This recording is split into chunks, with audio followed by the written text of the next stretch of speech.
Welcome to this week's Crittenden Press News Talk. We have as our guest today Robin Curnel, who is the chairperson of Project Graduation, and we're going to talk to her about some of the changes you'll see this year in Project Graduation based on the current circumstances of this pandemic. She's also the mother of a senior, and we may get some insight into what it's like to be a mom of a senior who's not getting to go through these rites of passage. And then we also have a senior who is Shelby Brown, the student council president, and we'll get the firsthand viewpoint from Shelby Brown. Well, thank you, ladies, for joining us today. I want to real quick catch you up on some news. My name's Chris Evans. I like to refer to the ghost host. You hear me, but you don't see me on this.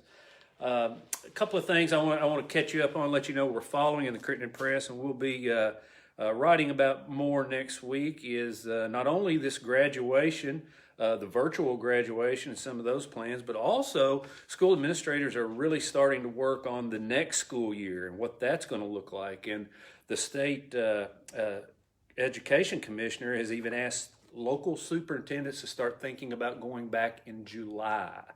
And we'll fill you in on what some of our folks here think about that.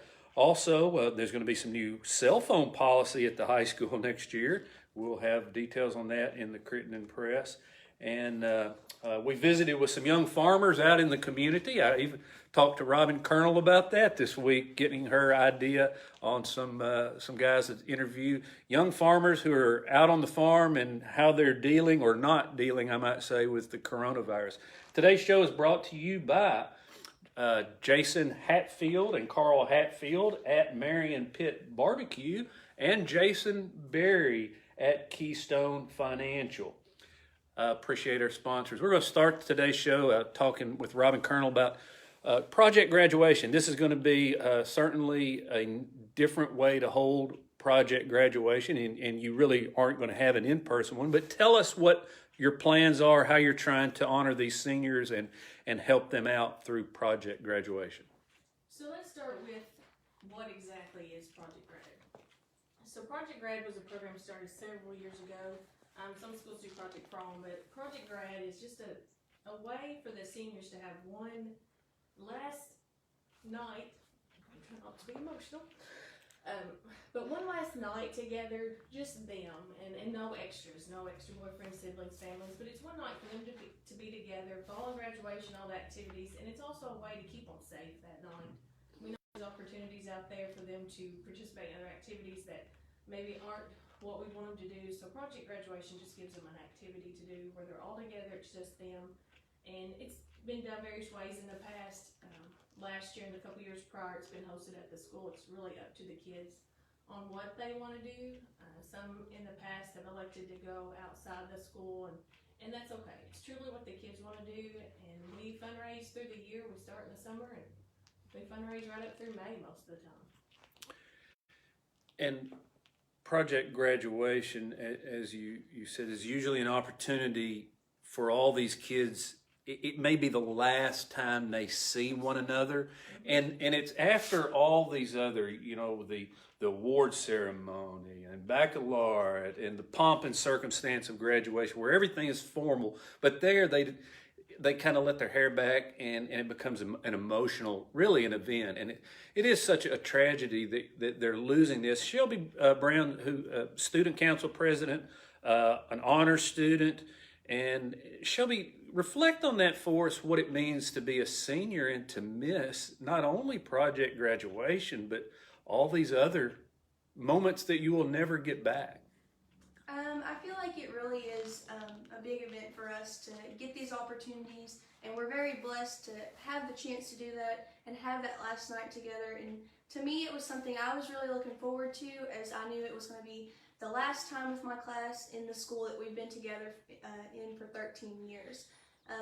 These past 13 years have really been a learning experience, to say the least. We've really learned so much, not only about the school aspect, but about each other, and we've really become a big family. And it really breaks my heart that I'm not going to get the chance to say goodbye to the family that I've been a part of for 13 years. So what are your emotions? I mean, your true emotions about are you just furious? I'm not really furious. I'm upset that we're not getting the opportunities, but I'm grateful for the opportunities that we did get to have. I'm grateful that we got those experiences that we did, and sometimes you just have to look at your glasses half full, no matter how hard the situation may be. You've just got to be positive about it, and even though it is sad that we aren't getting those opportunities, I'm grateful for the experiences I did have. Well, Shelby, this is, and we talked about this before we started filming. Maybe this is a novelty. It's something that everyone will not have, and you can speak to your grandchildren one day.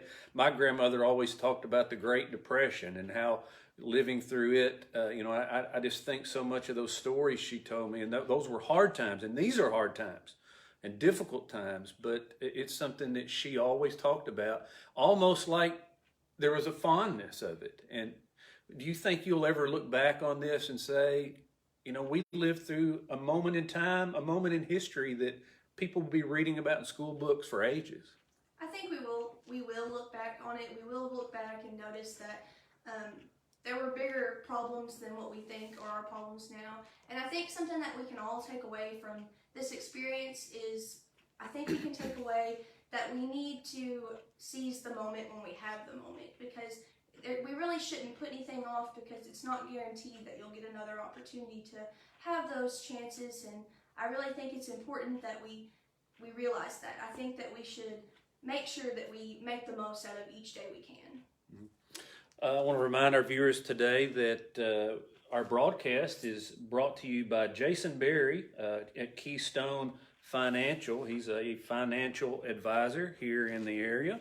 And Marion Pit Barbecue. And don't forget chicken and ribs, special days during the week. You can grab a half a chicken, a whole chicken. You can get a side of ribs. It's one of the best places around to eat and has some of the most famous sauce in the country, as attested by Southern Living Magazine.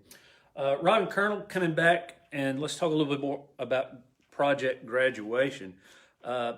Generally, that's an event that you raise money for, and you as a participant, as a senior, you don't really benefit from it unless you go. That's one of the incentives. That's how they encourage these seniors to come there after graduation night, as opposed to doing something else. So this year, you're kind of having to rethink all that, and also your fundraising, because times are difficult. People aren't working, businesses are shut down. What have you been doing to try to augment some of this and get through it? Well, you're right. One of the things that we've struggled with this year is our fundraising. In previous years, we have relied on business donations, community action. We have missed 4 scheduled fundraisers between March and now. And our officers have really struggled on how to handle this, because we know people are hurting financially. Our businesses have been shut down, like you said. We've had folks who've been furloughed or laid off, and it's just hard for me or anybody else to go back knocking on doors, asking, do you still have something to help us with? And so our officer team met about a week and a half ago and discussed, what do we have so far on hand? And we are significantly short our fundraising goal. And like you mentioned, it's incentive for kids to attend, because whatever monies is left over in that fund after expenses related to whatever activity they wanted that night, if we had to rent some stuff or whatever, that gets split amongst the kids who attend. And that's truly the goal. And they like having that little extra cash to go home with, because they don't know. There's lots of folks who are benefited by gifts and financial gifts throughout the year when they graduate, but not everybody has that opportunity. And so they work really hard. The kids bust their tails during the year. The parents work extra hard to make sure the kids have a good night. And we have fallen short. And we've been fortunate. We have some parents who have stepped up outside of Project Grad and said, here's some things that we can do. Partners Insurance is hosting that popcorn drive-through. It sounds kind of funny, but one of the fundraisers we had was with concessions at Folds Hall with Classy and Grassy. We've got 5 cases of popcorn that we've got to do something. That you were going to serve at the old Kentucky Hayride, yeah. Serve there, so we've got that. So Partners has stepped up and they're hosting that. It's kind of a drive-through. They're fixing a senior mural on the side of their building. We've got some parents that are helping with that, so that you can see the kids' faces faces, names, and the creative folks of this group is handling that, and they're just telling me what to say. So, that's a great way. This Saturday, we'd already had this planned, but we didn't do any pre-orders for it. But, Snapper and Shelly Gobin are cooking Boston butts and ribs for us. And if you hadn't got a chance to grab one of those, you can. How would somebody order one of those? Well, you can reach out to me through Facebook if you want. They're also on there, and that's generally what she's done. We didn't do a pre-sale. We just didn't feel like we could. We couldn't get the kids together. We couldn't get order forms, and we just couldn't. But these folks said, you know what, we've got this. We can do it, and we're going to donate back to the kids for this program. And so that's where we are with that. As far as dispensing it to the kids, we can't have an in-person event because we're going to exceed that 10-person limit. We've got 80 plus kids in this graduating class this year. And so whatever we have in that fund, probably about May 17th, 18th, is going to get split amongst the kids. And we're not sure how we're going to dole that out in a way that, do we mail it? Or, if we're lucky and we do have the parade, we may do something that night with it. So, it's hard to say yet. And the parade that is being discussed would be a vehicle, just a vehicle parade. Family groups would be in vehicles and drive through town, make some circles here and there. Somewhat like Classy and Grassy did with their classic car parade last weekend. But so after, this is our substitute for graduation, and there's a virtual graduation. It's going to be online, and you can get a CD. But after that, and after this parade, which may be the apex of this graduation season for this senior class, and then who knows where these kids are going to go? There's no project graduation that funnels them all back to safe mode. Yes, absolutely. So is there some concern? There's a lot of concern for that. You want these kids to be safe, and you really don't know what activities they're going to get into after that night. I mean, it's a big deal. You want to celebrate, and a lot of folks don't always celebrate in the most positive manner. And so that's a concern for us. We want them to be safe. One of the rules about coming to Project Grad is your parent or guardian has to drop you off, sign you in, and they have to pick you up in the next morning and sign you out. And because we don't want you driving home after being up for who knows how long, 24 hours or more.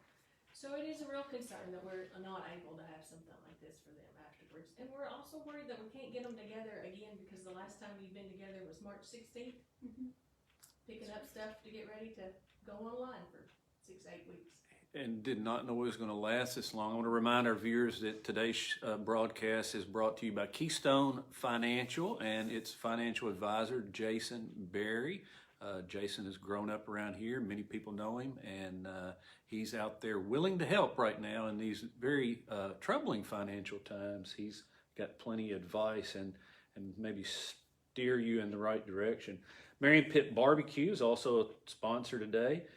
Be on the lookout for the sign out front for Chicken and Rib Day.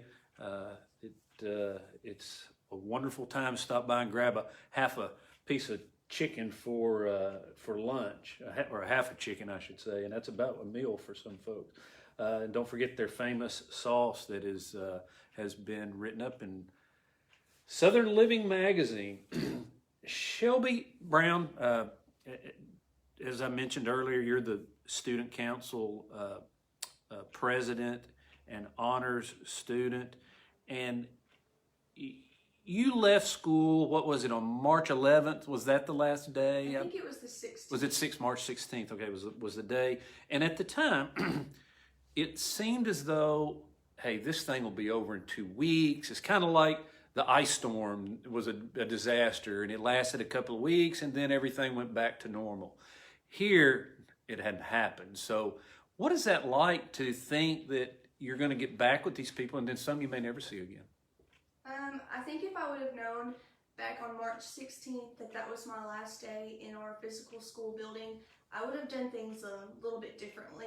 I think I would have really taken in the moment because like Chris said, that day we were like, oh, we'll be back in 2 weeks. I'll see y'all in 2 weeks. I actually went out for breakfast that day with 2 of my best friends, and I was like, since this is the last time we're going to be able to for about a couple weeks, let's go for breakfast. So we went and we really enjoyed that, and I think that looking back, I would have wanted to do that so differently. I would have wanted to stay and really take in the moment and enjoy that, because like Chris said, we're not going to get that opportunity again, and it really breaks a lot of our hearts, because we didn't get that last walk through the schools and that last goodbye to our teachers, because we didn't know it was our last time. What is going to, we all have lasting memories. I can remember some of the events and occasions when I was in high school, which were quite a while back. What is going to be, do you think, your takeaway from high school? Is it going to be this stuff and all the emotional stress that it caused, or is it going to be something happier? How do you differentiate those two? I believe that my takeaway is definitely going to be much more positive.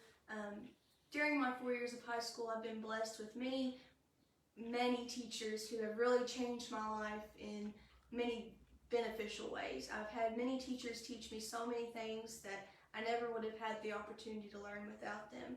And I think it's important that we take away that these past few weeks are not what define us. What defines us is the legacy that we decide we are going to leave. Well, I'll remind you that today's show is brought to you by Keystone Financial, Jason Berry, your local financial advisor, and Marion Pit Barbecue. Watch for the sign, chicken and ribs days. And any other day, you can grab a barbecue sandwich or take a whole pound or two home for the family. Robin Curnel, I want to come back one more time here to close out the show and talk about Project Graduation. Tell me how individuals or the community can help at this point. Well, we're welcome to any kind of financial donation. If you want to mail something like that, we're going to use P.O. Box 5 for Marion. We've had gift cards and gift certificates given to us in the past, and we don't have a plan for that yet, but if that's something folks feel like they want to help with, by all means, let us know, and we'll work through a plan. That was one of the things with Project Grad. We generally had other things that we gave out during the night, and kids went home with a little money at the end of the night and some extra little freebies and goodies along the way. So there's some things there that we can probably do with that. I think right now the biggest thing that we can do to really help our kids is just when you see them out, or if you're on a business, decorate your windows. Just really celebrate them, because they've got to struggle. As a mom, here we go again. As a mom, and I've had kids back to back graduate, I know what Project Grad looked like for the class of 2019. And at 5 o'clock in the morning, It's just a tough time for a mom. it is. And at 5 o'clock in the morning, that class went outside on the football field for one more time.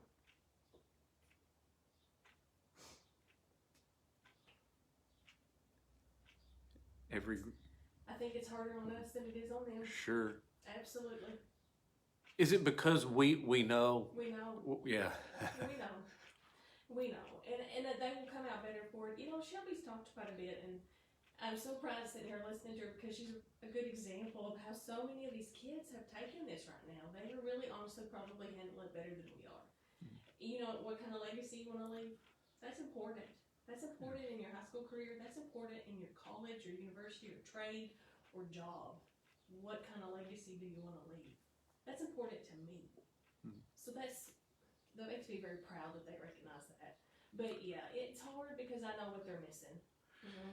So if this community really wants to help, and you're behind on fundraising, we've stated that, and it's hard. It's not something that we just wanted to go out and ask about. There's no fundraising going on. Right. It's not just Project Grad. Yeah, it's none of our booster programs. Yeah, it's a tough time to be panhandling, no question. Absolutely. But there are people, I'm sure, watching this program who would like to be able to write a check to help, because these seniors have been cheated out of so much.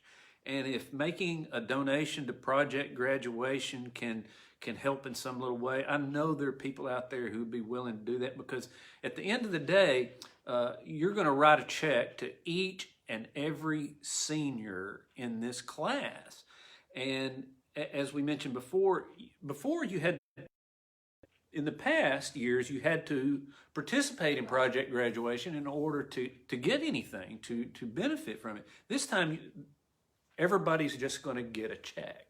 And so the funds are going to be spread out a great deal more. So really, this is a time you need more, but you're not going to have it because of the economic condition. And so tell us again how to get money to Project Graduation. Well, you can mail, if you want to mail something, you can mail it to P.O. Box 5, Marion, Kentucky. That is a post office box here, and I actually get that for some other mail, and that's what we'll use to get it to our treasurer so that our kids can benefit. That's probably the best way to do it. And of course, a lot of folks can reach out to me through social media, and I have multiple methods. So then we can answer any kind of questions through that. So we'll do that. I'll post that online. I'll post that in the description here on this on Facebook, and then whenever I promote it across our other platforms, I will include that donations can be made to P.O. Box 5. So today's program is brought to you by Marion Pit Barbecue. Famous sauce is written up in Southern Living magazine. Stop by and grab a sandwich or watch for their sign out front letting you know what days they have chicken and ribs. And also Keystone Financial, Jason Berry, and he is your local financial advisor. Shelby Brown, we're going to close out the show with you. And you are one of the most intelligent young ladies that I know. I'm fortunate that I go to church with you and I see you operate. I see you how well you carry yourself and how you speak in front of a crowd at church, and that's why I knew you would be a great guest today. But you have again an honor student, and you've excelled and you enjoy education. Tell me what it's been like to learn from home. It has been it's been quite the struggle for me, honestly. The workload has been sometimes just so overwhelming that I just didn't even know where to begin. I do feel like I've been a little cheated, like I haven't learned as much as I think I would in person. And honestly, I've learned the value of in-person classes. I have learned that I do not want to take a lot of online classes in the future, that the in-person classes are really the opportunities where you learn the most. And I've also learned the value of how we learn, because not all of us learn behind a screen. We all learn different ways, and I think it's important that we realize that, because we're all different. We all work different ways. But I think that the community support we've had behind this, and the support I've had from my parents and my place of employment to complete my assignments, I really think that we've been blessed to have those opportunities to learn. But like I said, it's important that we take away we all learn differently. And there are many students who I know personally who have struggled with this because it was just really difficult for them. And I'm thankful that I was able to help them in the ways that I could. So the teachers and the school administrators, they're the ones who are sitting at the board office and in classrooms, wherever they're at, trying to plan for the future. And we have no guarantee that school is going to go back in a traditional sense in August, and there could be more NTI instruction, remote instruction. That's the non-traditional instruction that you're finishing this semester with. So what would you, as a student who's been out there on the student side of this, what would you tell those planning for the future if this has to be done again? Or do you have any suggestions that they might use moving forward? To plan for the future, I would definitely recommend that teachers take account that we have other classes. We have 8 classes total between our A day and B day, and with 8 classes, that accumulates a lot of work. And I really think that some of the teachers didn't realize that we had more than one class to work on, and it would take quite a bit of time. There were many nights that I would be up till 1 or 2 in the morning trying to get my assignments done for the next day. I also recommend that you take into account that we all are learning differently. Some of us might struggle to watch the videos and comprehend those in the ways than we would seeing it and living it in real life in class. What wonderful insights we've had today from Shelby Brown, a student council president and an honor student, and Robin Curnel, our chairperson of Project Graduation. Again, P.O. Box 5, if you want to help out with Project Graduation, send a check. P.O. Box 5, they can use the help. Thank you so much, ladies, for being here and sharing with what's going on within the school system. Any closing thoughts for either one of you? Well, I got a couple. So it's Educators Week, for one, so we don't need to forget them. And then being a nurse, it's Nursing and Hospital Week too, and home care. So we just need to remember our folks who are essential right now as well. So it's been a good week. And without educators, you don't have hospital and nursing personnel. So we appreciate it. As a nurse, will you please tap my spit screen over there or snot? No, because I think we should have disinfected it appropriately. Yeah, That's well, why my hands have been Shelby, tap on the screen there in the middle for her. There you go. We are protecting our guests because they are clearly not 6 feet apart. So we have a screen like you will see all over the country from now on. These are going to be popping up everywhere now as we start to get back to business. Again, thank you, Robin Curnel and Shelby Brown, for being our guests today. I'm your host, Chris Evans, and we've been sponsored today by Marion Pit Barbecue. Stop by, formerly known as Jack's by the Tracks on South Main Street. Famous barbecue sauce, as written up in Southern Living magazine. And our other sponsor today is Jason Berry. You can see his picture there in the bookshelf. Jason Berry's been around here for a long time. Famous football family. Many of you may realize that. He is with Keystone Financial and your financial advisors. So appreciate your insight, ladies.